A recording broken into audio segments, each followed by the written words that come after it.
Boa noite. Nós estamos analisando esse maravilhoso evangelista Tiago, um dos líderes da igreja em Jerusalém, logo depois do falecimento do nosso Senhor Jesus Cristo. Ele não era apóstolo, mas ele tinha um vínculo sanguíneo com o nosso Senhor Jesus Cristo, meio-irmão, e tornou-se um líder. Ele não era fanático, não um líder fanático, mas ele foi consciente da pregação que ele deveria passar, porque o que ele ouviu de Jesus foi o que ele pregou de Jesus. Amém? Assim também nós, o que nós lemos na palavra de Deus, nós devemos falar dela. E Tiago, ele escreve no capítulo 4, versículo 13 até o 17, eu gostaria que você acompanhasse, se estiver com a sua Bíblia aberta, caso contrário, pode observar aqui na projeção, amém? Leitura. Eia agora vós que dizeis, hoje ou amanhã iremos a tal cidade, e lá passaremos um ano, e contrataremos e ganharemos. Digo-vos que não sabeis o que acontecerá amanhã, porque que é a vossa vida? É um vapor que aparece por um pouco e depois se desvanece. Em lugar do que devíeis dizer, se o Senhor quiser, e se vivermos, faremos isto ou aquilo, mas agora vos gloriais em vossas presunções. Toda glória tal como esta é maligna. Aquele, pois, que sabe fazer o bem e não faz, comete pecado. Oração. Senhor nosso Deus, nós te glorificamos nesse tempo tão turbulento, te honramos, te louvamos e te cultuamos. Nós pedimos com clamor que o Senhor atue em cada coração, que o Senhor nos dê conhecimento, que o Senhor nos faça sábios, ainda que não somos, para poder atingir cada coração que está presente nesta reunião e aqueles, Senhor, que vão nos ouvir durante o tempo após este culto, esta palavra, neste momento. Dessa forma, nós te agradecemos em nome do seu Filho amado. Amém. Veja que a leitura, ela não tem meios termos, ele é claro nas suas palavras, e ele diz de algumas pessoas, creio que eram membros da igreja, que estavam ousados nas suas ideias, nos seus planos, e liberalmente eles diziam, vamos fazer tal coisa, e lá compramos, vendemos, moramos, ficamos um ano, e vamos granjear, e vamos enriquecer ainda mais. E Tiago faz uma forte reprimenda neles, e dizem, vocês deveriam estar dizendo, ao invés dessas presunções, se o Senhor quiser, se vivermos, faremos isto ou aquilo. O assunto vai girar em torno deste tema. Logo após Tiago determinar que não devemos ter costume de falar mal dos irmãos em qualquer situação que seja, pois ele deixa claro que somos observadores da lei de Deus e não juízes, muito menos somos inventores de leis, não somos nem deputados e nem senadores de Deus. Talvez você nunca ouviu falar nós não somos pessoas eleitas como deputados, senadores do Senhor, para julgar ou criar leis para serem julgadas e depois juízes para julgar. Nós somos cumpridores da palavra de Deus. Todos nós juntos. Porque há um só legislador, como está escrito, que estipula as leis para os homens, a lei da vida. O Deus Criador é o único que pode salvar e que também pode destruir. Sendo assim, quem somos nós para nos comportarmos agora, depois de as leis feitas, sermos julgadores como juízes togados entre os irmãos? esse comentário que eu acabei de fazer para você está alojado no versículo 11 e versículo 12. E ele diz que não faleis mal um dos irmãos. No versículo 12 ele fala que há um só legislador. Confira aí na sua Bíblia. Bom, logo depois desse comentário que nós fizemos a semana passada, depois de tratar da lei de Deus, Tiago agora passa a considerar a vontade de Deus. Então são duas mensagens. Primeiro, a lei de Deus e agora a vontade de Deus. E para ter entendimento satisfatório, devemos considerar que o tempo é uma grandeza preciosa nesta vida. Geralmente nós estamos ouvindo bastante as pessoas dizerem, inclusive nós dizemos, não tenho tempo, ou não deu tempo, ou está muito corrido. É natural ouvir. É natural, então nós trabalhamos em torno de tempo. Então é uma grandeza preciosa nessa vida de fato. E qualquer homem sábio nos seus negócios, nos seus estudos, na sua vida, ele usa o tempo útil para aproveitar coisas do seu interesse. Certo? Nós podemos falar que não temos tempo ou não deu tempo, mas o que é de nosso interesse nós sempre fazemos. Certo? Concordam que isso nós fazemos? Se eu quero, por exemplo, ir jantar num restaurante, eu arrumo tempo para ir. Se eu quero ir numa festa, eu arrumo tempo para ir. E se eu quiser ouvir a palavra de Deus, eu arrumo tempo para ir. Certo, irmãos? Então, Tiago escreve que os homens, esses homens, possíveis irmãos prósperos nos seus negócios, eram irmãos que estavam prosperando, eles tornaram arrogantes, porque eles sempre planejavam alguma empreitada na vida e prosperavam, e davam certo. Eles faziam um negócio numa cidade, ganhavam dinheiro. Ia num outro lugar, ganhavam dinheiro. Depois de tanto dar certo, eles diziam assim, olha, já que está dando certo, nós já vamos agora sermos mais ousados. Nós vamos lá para falar que vai dar certo antes de ir. Isso chama-se presunção. Esta palavra chama-se presunção. Então eles acostumaram tanto que não consideravam mais Deus em nada, entre ir e vir, comer, beber, qualquer coisa que fosse. Eles colocavam as suas ideias em práticas e acertavam. Acostumados, passaram a ter certeza que sempre ia dar tudo bem, do jeito que eles tinham premeditado lá atrás. E de forma que, se eles imaginavam ir para uma cidade, ainda hoje que fosse, ou amanhã, eles assim faziam sem consultar se era da vontade de Deus ou não. Nem pediam as bênçãos de Deus e proteção nas viagens e nada mais. Iam e voltavam. Eu não sei se tem gente aqui na igreja, ou quem vai nos ouvir, que vai fazer uma viagem e não ora, que vai comprar uma casa e não ora antes, que se tem um pretendente para namorar, não ora antes, ajoelha, Senhor, será que esta moça que o Senhor está apresentando para mim, ou a moça pensar e orar, Senhor, será que é? Eu preciso de ter a sua certeza, entre tantas coisas que nós fazemos no dia a dia. Imagino que todos vocês aqui, que vêm à igreja, qualquer coisa que você for fazer, você ora, Senhor, é da sua vontade? Então eu quero ir. Se não é da sua vontade, ainda que eu queira ir ou fazer, eu quero obedecer. De forma que esses homens não agiam assim. E outra coisa, irmãos, é que Tiago não escreve que Deus condena a boa execução de planos na sua vida e vontade de ter lucros e ganhar alguns resultados nos seus negócios.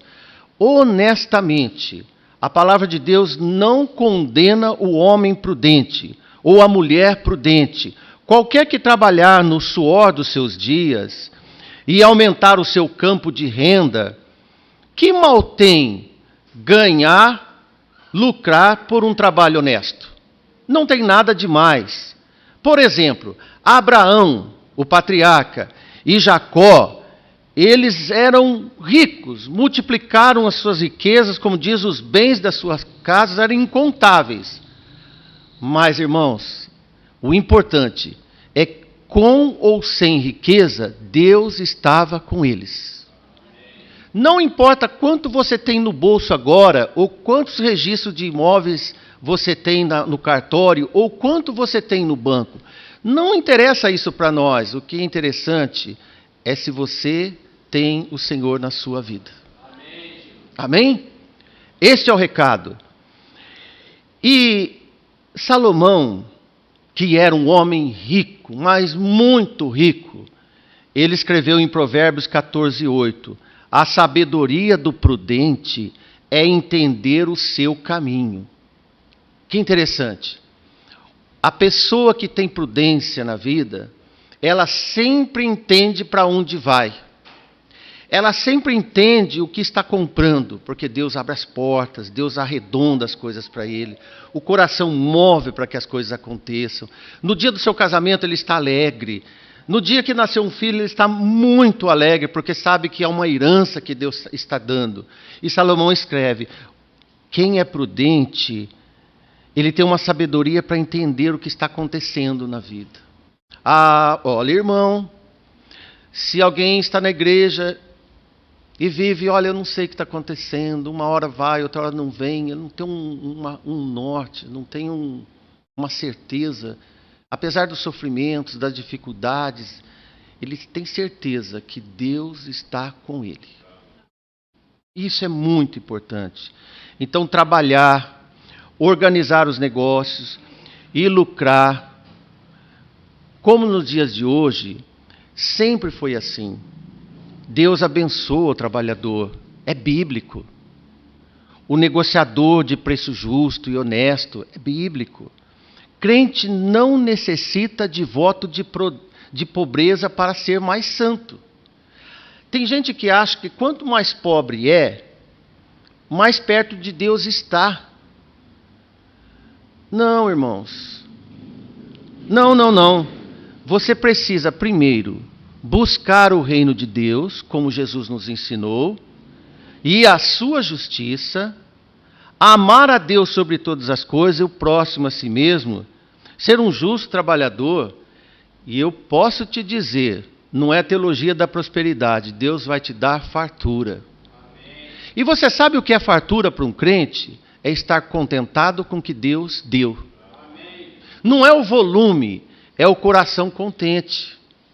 É o coração grato. Você pode estar andando de bicicleta e cantando hinos ao Senhor, dizendo: eu tenho tudo na vida. Amém, irmãos? A pregação do Evangelho é essa. Isso tudo fecha a conta com muita satisfação.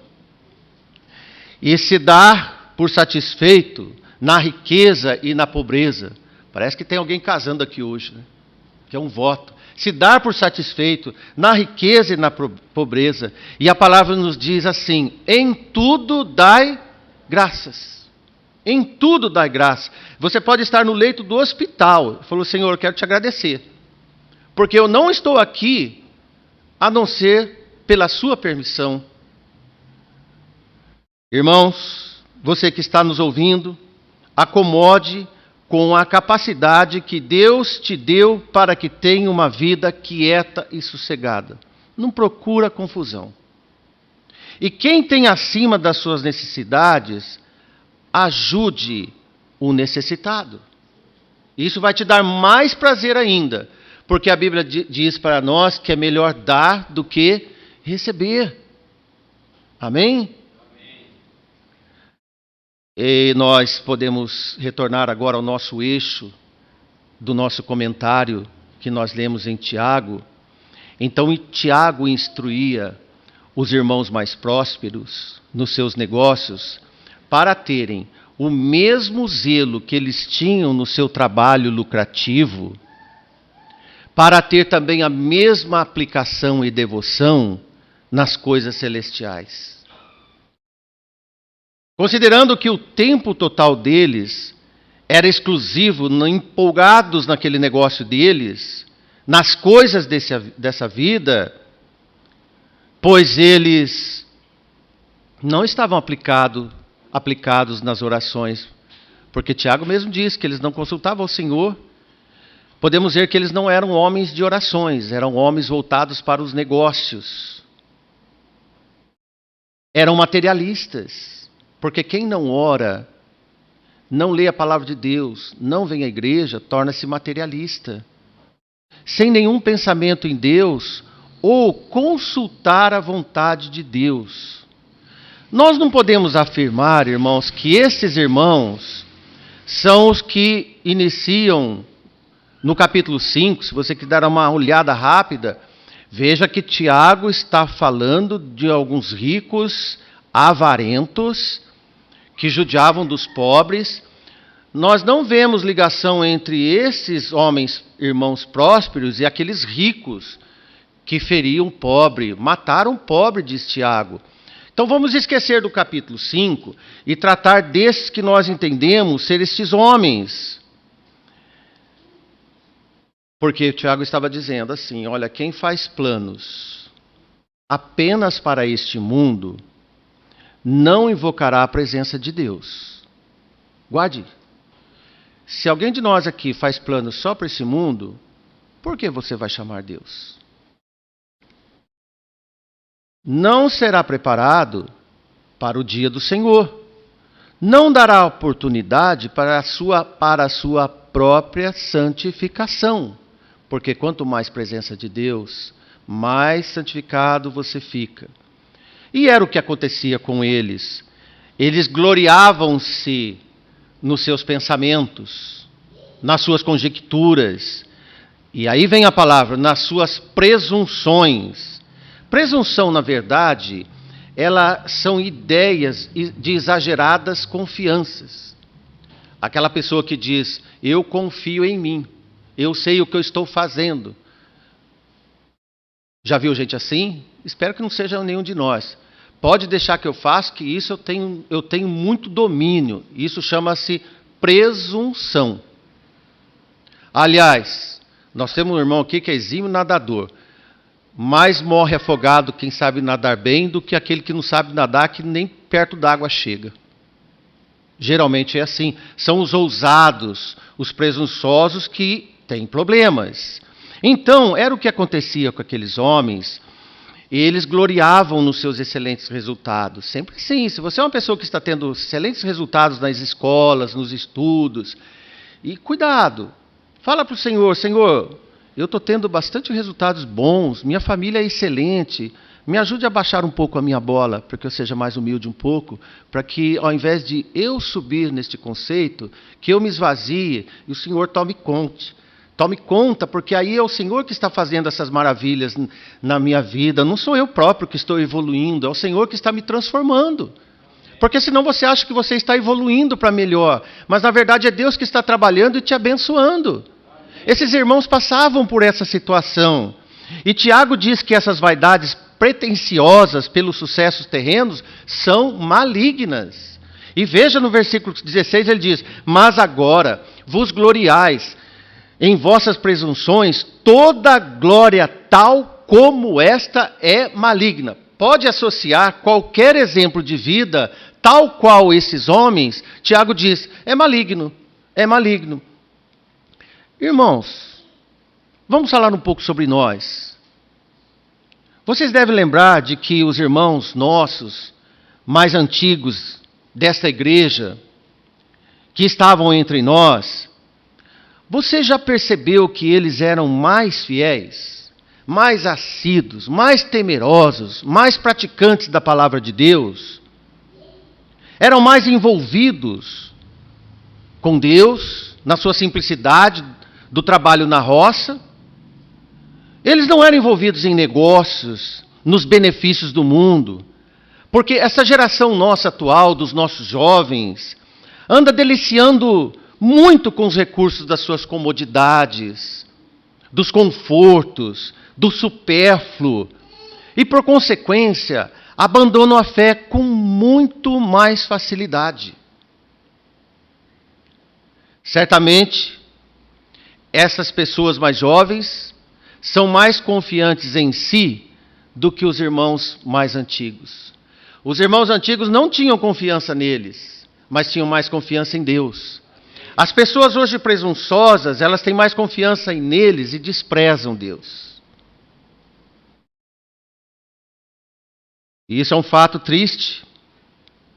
E as pessoas começam a se apegar ao vil metal, ao dinheiro, e sempre quem se aprofunda seu coração nos negócios dessa vida, a contrapartida é se afastar de Deus, desprezar o Criador, desprezar o Santo. O dinheiro torna-se substituto da fé. A capacidade intelectual substitui a fé. Os bons negócios substituem a fé. Transforma um simples humilde de coração em um arrogante altivo de coração. São pessoas mais predispostas, o altivo é mais predisposto a falar do que a ouvir. Irmãos, na maioria das pessoas, geralmente assim, depois de alguma sequência de resultados positivos, prósperos, tornam ensoberbados. E nós vamos trazer para você uma passagem bíblica de um homem que aconteceu isso. Ele é conhecido. Está em Lucas capítulo 12. Começa lá antes do versículo 16, mas eu vou comentar alguma coisa antes de ler com você. E você já abre aí a sua Bíblia em Lucas capítulo 12, porque Jesus conta de um homem que enriqueceu. Mas ele enriqueceu tanto, irmãos, para dar inveja em outros ricos. Ele enriqueceu e deve ter invejado os outros, e ele mesmo se envaideceu. Ele se encheu de orgulho por nem ter onde colocar as suas colheitas. Ele não tinha onde colocar mais. Acredito que este homem ficou mais soberbo devido aos seus resultados. E com aquele coração inchado de orgulho próprio, ele ideou com ele planejou. Eu vou construir novos celeiros, muito maiores que esses, bem maiores e bem mais modernos, para armazenarem as minhas riquezas. A Bíblia escreve as suas novidades. E ele disse isso para si mesmo: tenho dinheiro e tenho recursos, eu vou fazer tudo isso. Em Lucas capítulo 12, versículo 19 e 20, depois de todo esse início para você, e ele disse: e direi à minha alma: alma, tens em depósito muitos bens para muitos anos. Descansa, come, bebe e folga. Tipo daquele que sonha em ganhar na loteria. E ele fala isso também: se eu ganhasse na loteria, eu não trabalharia mais, eu ia divertir, viajar, passear. Então não é novidade essa presunção. Vamos em frente. Mas Deus lhe disse: louco, homem louco, esta noite te pedirão a tua alma. O que tens preparado? Para quem será? O que ele tinha preparado, irmãos? Muitos grãos, muito trigo, milho, cevada, não sei o que é. Mas ele tinha, irmãos, para muitos anos. E o Senhor fala: o que você tem preparado? Para quem vai servir? E Jesus diz: assim aquele que para si ajunta tesouros e não é rico para com Deus. Agora eu digo para você e para mim, para todos nós, numa reflexão: caso você tenha um tesourinho que for, ou um grande tesouro que seja, em bens aqui na terra, seja você mais rico ainda para com Deus. Não importa o que você tem, mais importante é o que você é com Deus. Porque a presunção sempre vai estar querendo entrar na sua vida. Se tem uma coisa que Satanás quer injetar no seu coração como uma punção direta, é a presunção. É que você ganha autoestima. Sabia que tem muitos pregadores, que até alguns irmãos dessa igreja vão vir aí fora achando que vão ouvir a palavra de Deus, e voltam todos avivados. Na verdade eles estão ouvindo pregações presunçosas, para aumentar a autoestima, para você dar valor em si mesmo, para você entender que você tudo pode naquilo que você quer, não naquilo que te fortalece. E aí fica tão empolgado que até posta na internet, né? Se eu quero, eu posso. Mas a Bíblia diz: tudo posso naquele que me fortalece. Sabe o que acontecia nesse versículo? Era aquele que estava passando por uma tribulação muito grande.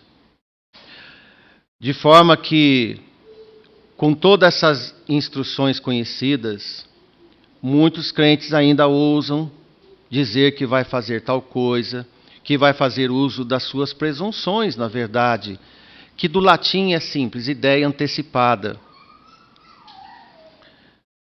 No versículo 13, quero voltar para você ver, que está o desenho da presunção. Olha o que esses homens diziam novamente. Hoje ou amanhã, não importa, para nós tanto faz qualquer dia. Se Deus quer um dia ou outro, nós não sabemos, mas nós sabemos que é o dia que nós escolhemos. Nós iremos a tal cidade. Não importa o que vai acontecer, nós estamos falando que nós iremos. E outra coisa, nós vamos ficar lá 1 ano. Nós vamos contratar empregados, nós vamos ganhar dinheiro e vamos voltar com as costas cheias de dinheiro. Bem igual aquele rico que Jesus falou em Lucas capítulo 12. Como temos comentado, esses negociantes empolgados que disseram essas coisas, talvez alguns membros prósperos da igreja deveriam estar enriquecendo, enquanto tinha irmãos pobres na igreja. E Tiago não diz, pelo menos aqui, se eles eram muito ricos, mas estavam a caminho. Talvez um tipo de classe média.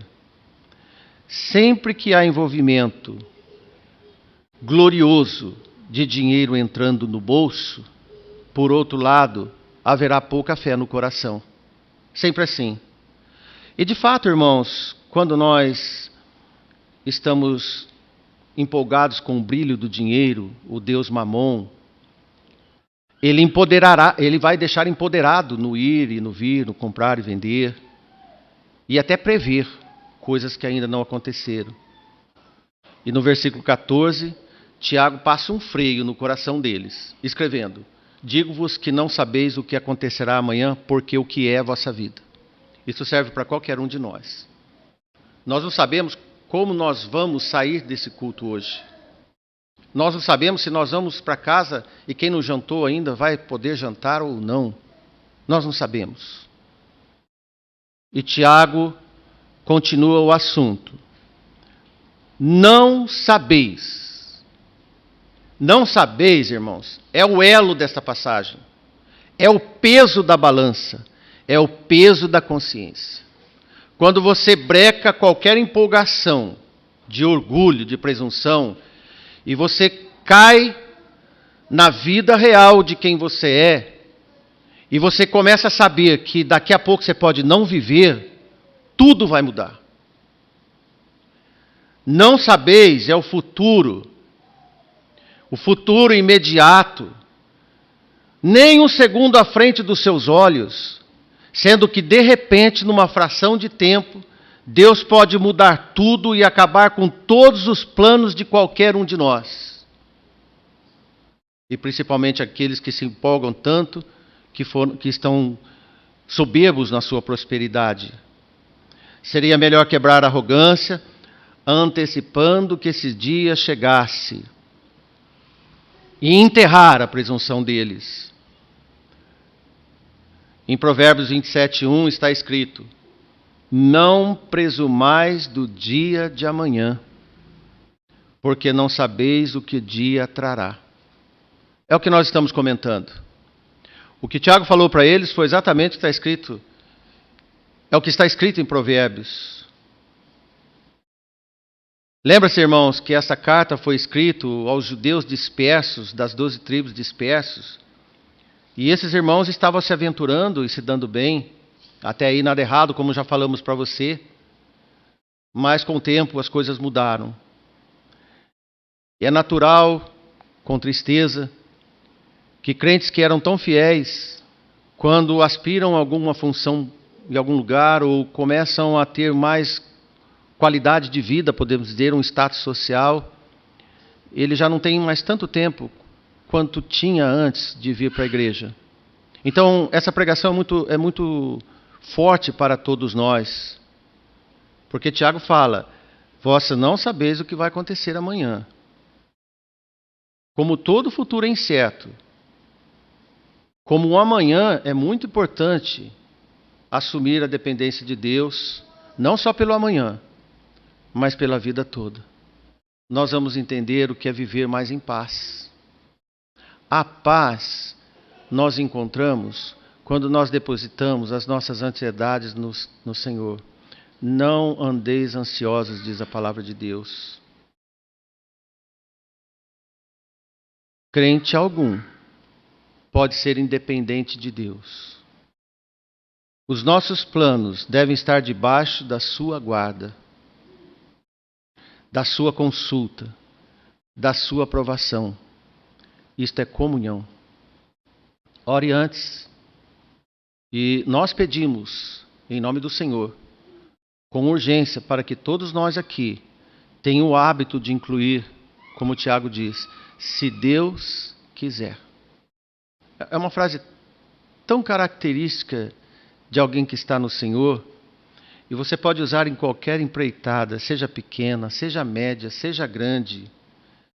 Em qualquer uma delas, Deus vai te engrandecer. Seja o que for. Em qualquer movimento planejado, seja pequeno ou de grande alcance. Então é simples dizer, se Deus quiser, não é? É simples dizer. Às vezes você diz para alguém, se Deus quiser, e a pessoa nem nota, é simples. Mas o efeito, irmãos, é de grande significado. E melhor ainda, são os seus resultados. Você quer resultados com Deus? Faça o que a palavra de Deus nos ensina. E no versículo 17 ele diz: aquele, pois, que sabe fazer o bem e não faz, comete pecado. Está aqui uma outra instrução para nós finalizarmos o culto dessa noite. Aquele que sabe fazer o bem e não faz, comete pecado. Na verdade, Tiago agora está resumindo todo o conteúdo da carta neste ponto. Entre todos os problemas éticos contidos nessa carta, é comum ter a tendência de limitar pecados apenas em atos específicos, no visivelmente errado. Tiago acrescenta agora que deixar de fazer o que é certo também é pecado. O conhecido pecado da omissão. Isto é tão danoso que pode ser que ninguém vê você deixar de fazer o bem que poderia fazer. Ninguém vê, apenas Deus vê, e você. No entanto, se alguém te ver, ou nos ver, praticando maldades, por exemplo, um pecado visível, o pecado está declarado. Lembra-se de qualquer exemplo. Se alguém te ver você brigando na rua, ou bebendo no bar, logo, logo a igreja toda vai ficar sabendo. Porque é um pecado que todos viram. Olha só com surpresa. E alguém vai dizer, fulano de tal foi visto pecando. Mas e agora? Quando alguém deixa de fazer o bem que deveria fazer, uma utilidade que deveria fazer, geralmente ninguém vai te acusar. Ninguém vai nos acusar. Mas Deus e você sabe do tanto de bem que deixou de fazer e poderia ter feito e não fez. Tiago escreve, também pecou. Não há diferença diante de Deus. Diante do povo, aqueles homens eram honestos e de sucesso, correto? Tipo abençoados por Deus, porque prosperavam. Existem muitos cristãos que quando vê alguém prosperar e ter bens e ganhar, acham associa com bênçãos de Deus. Nem sempre é. Este caso é um. Eles estavam, na verdade, num tremendo pecado. Poderiam ter feito um enorme bem para eles mesmos, de consultarem se era da vontade de Deus ir para tal cidade ou ficar lá ou não. E você que nos dá atenção nesta noite, neste culto, Você tem feito negócios? Na verdade, todos nós fazemos alguma coisa no dia, né? Imagine na semana quantos negocinhos você não fez. Você tem projetos de vida? Deus sabe dos seus projetos de vida? Você tem ideias 1000, porque tem gente que tem um monte de ideia. Você conta todas elas para Deus? Você pensa em ser bem-sucedido, meu jovem que está aqui? Você tem orado para Deus para que o Senhor te ajude? Como diz uma música, você quer andar de carro novo? Deus sabe disso. Quer estudar numa universidade? Você já tem orado desde já que você quer um dia estudar numa universidade? Quer passar num concurso? Ou se você é daqueles que fala assim, não, só casar está bom, eu quero um casamento, que Deus me abençoe, eu tenho uma família, e Deus sabe disso. Você tem colocado Deus nas suas ideias, nos seus planos? Nada mal. Está certo. Tem pedido orientação de Deus para ir consertando, porque às vezes nós temos umas ideias mirabolantes, e Deus vai moldando para depois fazer acontecer o que Ele quer. Tem usado frequentemente, se Deus quiser. Se sim, amém. Se Deus quiser, irmãos, amanhã nós estaremos de volta. Ah, irmãos, se Deus quiser, voltaremos para casa ainda hoje. Livres do mal, nesta noite. Assim seja para todos nós, amém. Se Deus quiser. Que bom que Deus tem feito muitas coisas para nós, ainda que nas nossas falhas nós não pedimos. Como Ele é bom. Por isso que Deus é gracioso, Ele é bom, Ele não é maldoso. Mas quão bom é quando nós nos apegamos a Ele, em qualquer sentido, em qualquer pensamento. Pode ter certeza, você será uma mulher, um homem, um jovem, uma jovenzinha, abençoada no Senhor, se Deus quiser. Amém? Boa noite a todos e que Deus nos ajude sempre. Amém.